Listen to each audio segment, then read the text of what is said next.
Hello there everybody, Sam's Trains here, welcome back to the railway and welcome to another review. People have been asking me if I will do some more O-gauge reviews, so today I'm gonna.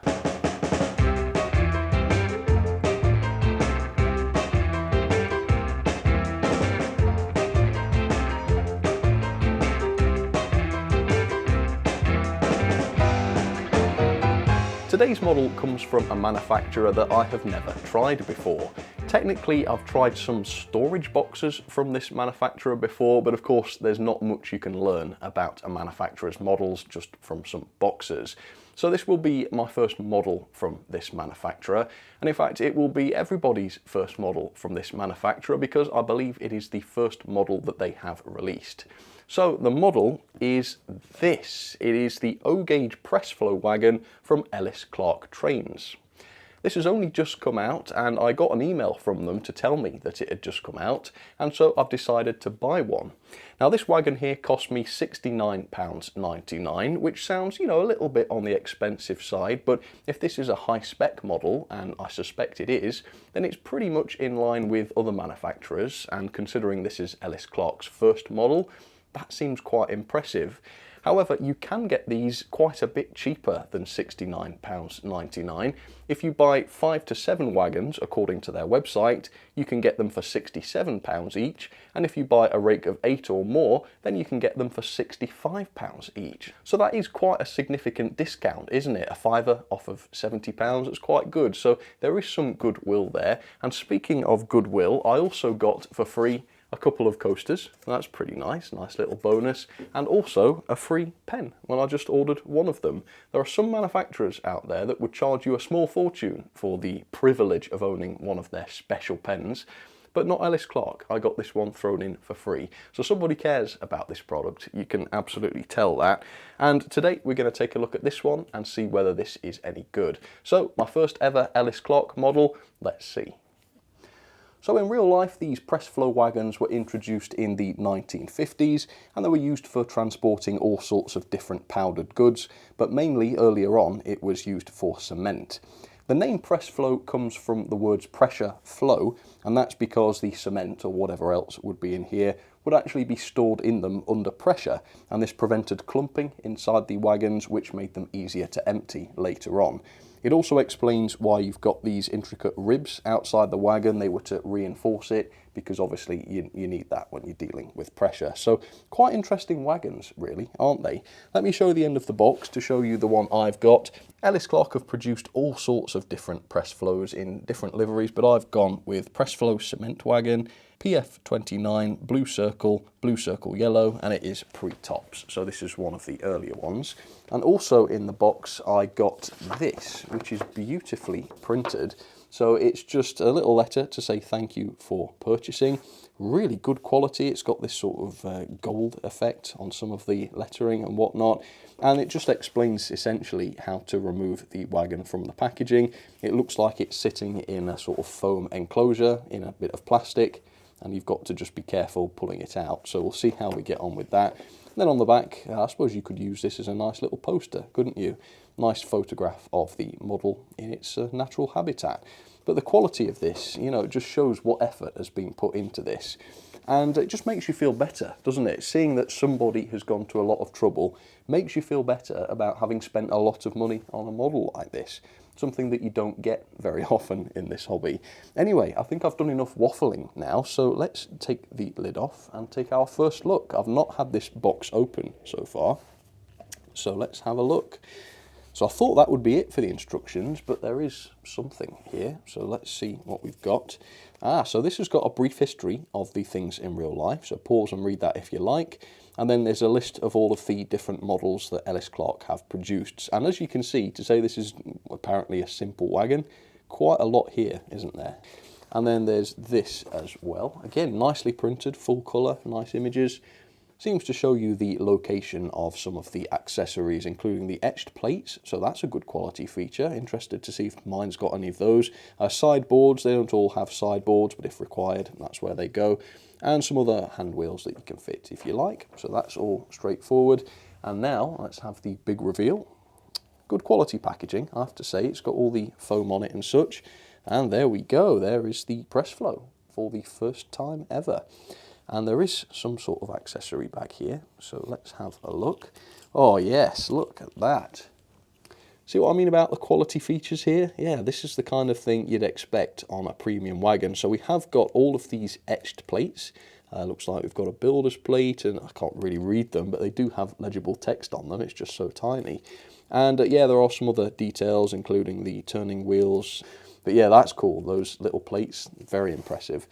Right, so if I've understood correctly, I'm supposed to grab this bag and pull the foam out the way. Is there a particular side to do this on? The fact that they've written instructions on how to do this just makes me worry about whether I'm doing this right. So they've done it on this side, so I guess it doesn't matter, but I'm going to mirror what they've recommended. Ah yeah, it's the side with the ladder on it, okay. So to be honest, this is why the clamshell vacuum formed packaging is a bit better, because I think every time you're putting this in and out of this packaging, you're running the risk of pulling some of these fragile details off. But at least they have provided instructions on how to do so correctly. Anyway, let's unwrap this and let's take a look. This thing looks insane. It looks insanely detailed. Just look at the top of it there. Right, is it going to be... all right, no, it feels sturdy enough though to pick up and such. All right, so I thought, you know, oh, we've got a few accessories to fit, maybe it's not going to be that detailed. No, it is insanely detailed. There clearly are printed versions of those etched plates on the sole bar, so it's not as though you're going to miss out on those if you decide not to fit them. But really, that is the least of the detail on here. Look how intricate these models are. This is absolutely insane. Yeah, and it's got a die-cast chassis. I didn't mention that, but yeah, these do have die-cast chassis, and so the wagon feels good and sturdy and also pretty heavy. That's really impressive. And oh my God, look at the underframe. That is just an insane underframe. So suddenly £69.99 has gone from seeming relatively expensive to seeming just right for something like this. And oh my word, I've just made another discovery. Look at this. The axles are genuinely sprung. They've got moving axle boxes. Wow. So yeah, this is crazy. This is probably the highest spec O-gauge wagon I've ever looked at. I haven't looked at many, but this is higher spec by quite a long way. Wow.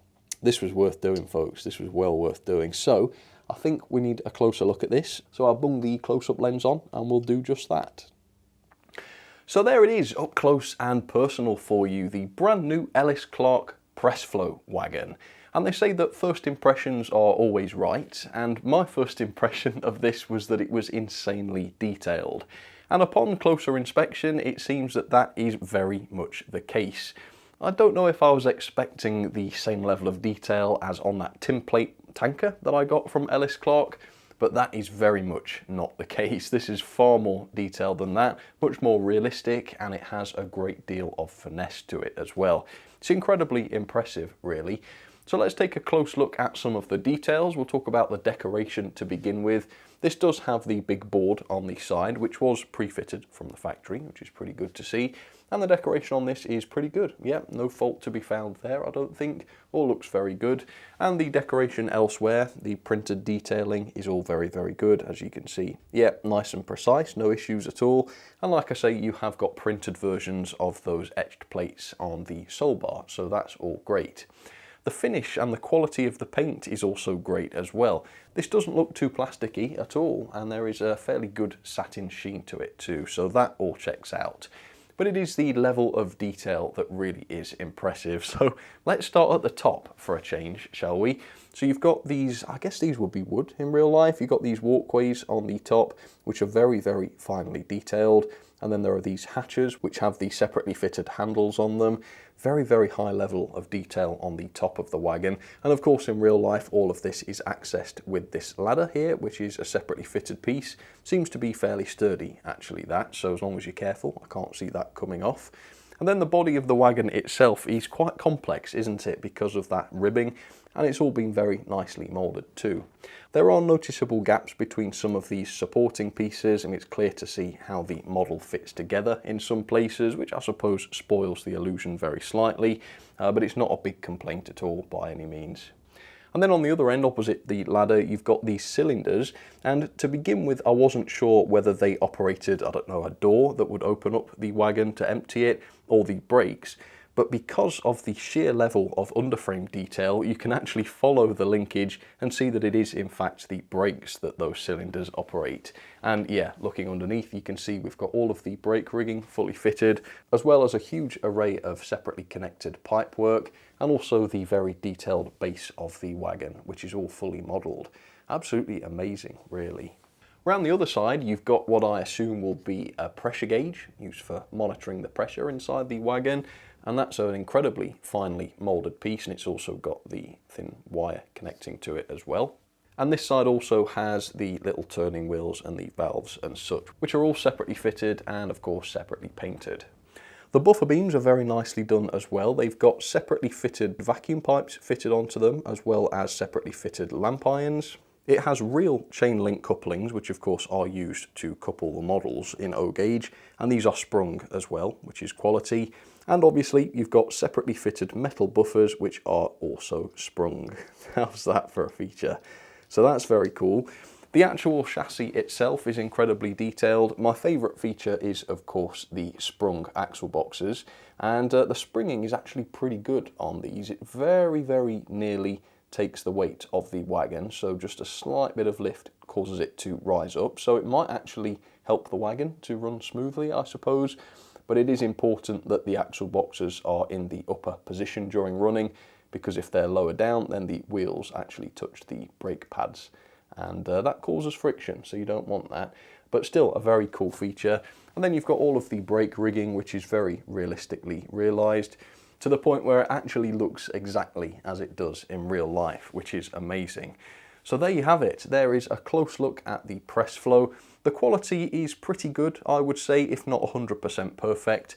I do like the die-cast chassis that this has, and that brings it a fair amount of weight. It weighs 191 grams. I think that's fairly good. But there were one or two instances of damage on this. I did notice that after all, the little handrail next to the ladder, I think it's this one, yeah, that was damaged. It isn't fitted into its locating hole, and the piece has broken. Fortunately, it does fit back in, so with a bit of glue, it should be okay. And I don't know whether I did that during unpacking or whether it happened in transit.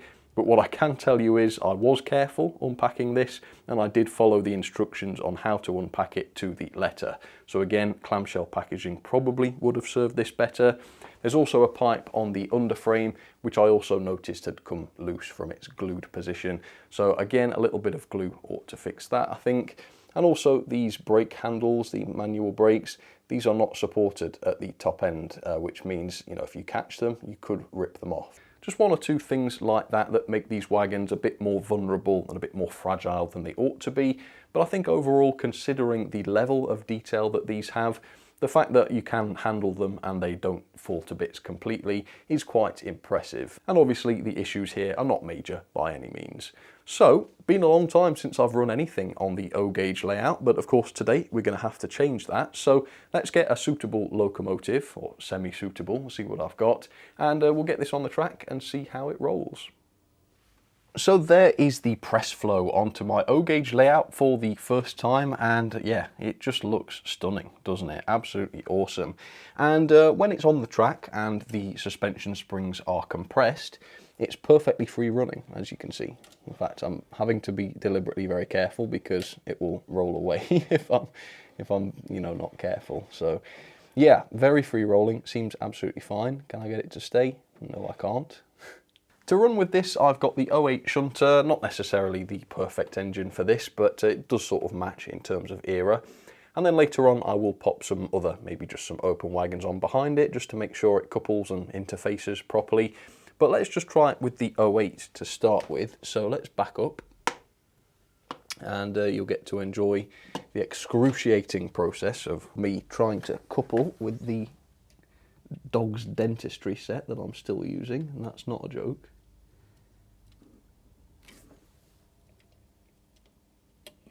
Now I've done it, but I ought to be using the Ellis Clark coupling, didn't I? So let's take it off and let's use the chain link. Okay, well, that wasn't too excruciating. So they are quite close. The buffers are basically pulled together. So we'll see how that goes. Let's just check that we are coupled properly though. Off we go. Yeah, seems good. So I'm going to send it over these points. We'll go over forwards to start with, of course, and then we'll reverse back over them just to make sure we're not getting any buffer lock or any issues. Now I've got to, there we are, got to swap my circuit halfway across. So forwards was okay. I guess the tricky one is backwards. Let's see what happens backwards.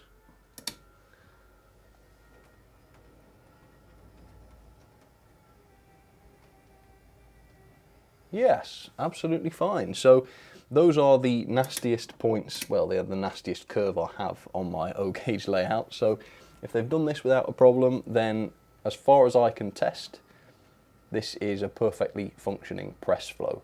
So let's put on some other wagons. Okay, and I apologise again for the choice of consist. This is where I regret not buying sort of 7 of these or whatever and getting them at a discount. But yeah, let's get this going, and then I'm going to engage the shuttle system and we'll get it going automatically. And this literally is like waiting for a train. Just got to wait for the shuttle to kick in and start it off. Hey. Yeah, it looks amazing. It really does look good running along, doesn't it? And with that, I mean, that's pretty much as far as I can test this. It looks fantastic. The level of detail seems to be really good. It's got several really impressive features. The sprung axle boxes is just fantastic. I'm a massive fan of that. And in terms of performance, it seems to be behaving exactly as it should without any issues at all, which is just fantastic. So overall, for what I paid, I'm really pleased with this. It seems to be just spot on, I would say, in terms of value for money. You do get what you pay for in terms of the level of detail and the features. And of course, there's such a good selection of these available as well. So in all, I can definitely recommend these wagons. What a good job Ellis Clark have done with these. Let's have some ratings then for the brand new Ellis Clark Presflo wagon. The level of detail for me has to be 5-star. It's an incredibly complex model with a lot of crisp paintwork and some very impressive features, like I say, the sprung buffers, the sprung couplings, and the working axle boxes, just absolutely amazing. So definitely a 5-star there. Similarly, the performance has got to be 5-star because it's perfect, it's nice and free rolling, the couplings seem to work nice and easily, and it holds the track well over tight curves. However, you might have seen on my bottom curve that the buffers were fully compressed when coupled to the 08, which means that if you run them on any tighter curves than about second radius, then you're going to have trouble. So the chains are only just long enough, but long enough for second radius. The quality then is also very good. Die-cast chassis, decent quality. The only thing is a few of the details were a little bit out of place when I got mine. I don't know whether that's because of a quality issue at the factory or just because of the packaging, but either way, there were 1 or 2 breakages on this, which is why I've had to knock it down a star, but nothing too serious, all of it fixable as well. Value for money then at £69.99 each, or £65 each if you buy 8 or more. I think that's just the job. It's not a bargain or anything, but the price does seem reasonable and you definitely do get what you pay for. So overall, that is a great score of 8.91 out of 10. Into the logbook it goes, and yeah, I haven't really been doing much O-gauge rolling stock recently. There is some other stuff that has been announced that is on the way, so perhaps I ought to try some of it and fill up this logbook a little bit. Comment down below if that's something you'd like to see me do. Well folks, that is the end of this review. Thank you very much for watching, and it was well worth buying one of these. I'm really glad I did it in the end because it's a super impressive wagon and it looks absolutely fantastic. So if you're interested in picking one of these up, you can visit the Ellis Clark website and pick up a rake of your own if that's what you'd like to do. Yeah, very impressed. Can't wait to see what's next from Ellis Clark. I do know that they have a Wickham trolley announced in O-gauge, which looks absolutely amazing, and that seems quite affordable as well. So if you'd like to see that, let me know. For now though, thanks for watching. That will just about do it. I'll see you on the next one, folks. All right, cheers everybody.